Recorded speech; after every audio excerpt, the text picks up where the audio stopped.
Boycott boycott আজকে থেকে 20 কোটি বাঙালি কথা দিছি, যদি কোনো ভারতের পণ্য যদি আমাদের দেশে থাকে আমরা বাংলাদেশ থেকে ভারতের সব পণ্য বয়কট করছি।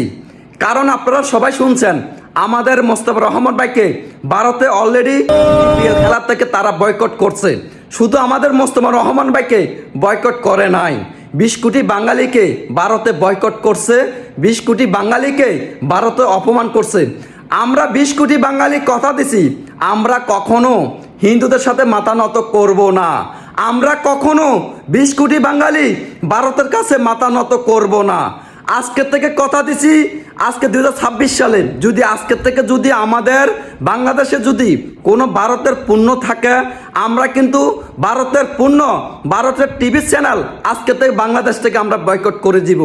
আমি বাংলাদেশিকে আর একটা কথা বলতে চাচ্ছি, যদি বাংলার মাটিতে কেউ যদি ভারত নিয়ে দালালি করে, ভারতের পণ্য দিয়ে যদি দালালি করে বিজনেস করে, আপনারা তাকে কখনো বাংলার জমিনে থাকতে দিবেন না, তাকে বাংলাদেশ থেকে বয়কট করতে হবে। আমরা চাই না কোনো ভারতের দালাল আমাদের বাংলাদেশে থাকবে, কারণ আমরা চাই না কোনো ভারতের পণ্য আমাদের বাংলাদেশে থাকুক, ভারতের কোনো দালাল আমাদের বাংলাদেশে থাকুক। আমি বাংলাদেশিকে একটা কথা বলবো, আপনারা সবাই প্রতিবাদ করবেন। শুধু আমাদের মোস্তফা রহমান ভাইকে শুধু বয়কট করা নাই, 20 কোটি বাঙালিকে ভারতে অপমান করছে। বাংলাদেশি ভাই বোনেরা যে যেখান থেকে পারেন একটু প্রতিবাদ করবেন, যে যেখান থেকে পারেন একটু আপনারা অবশ্যই ভিডিওগুলো শেয়ার করবেন। আমরা কখনো চাই না ভারতের সাথে বন্ধুতা করব। আমার বাংলাদেশি ভাই বোনেরা সবাই ভালো থাকবেন। আল্লাহ হাফেজ, আসসালামু আলাইকুম।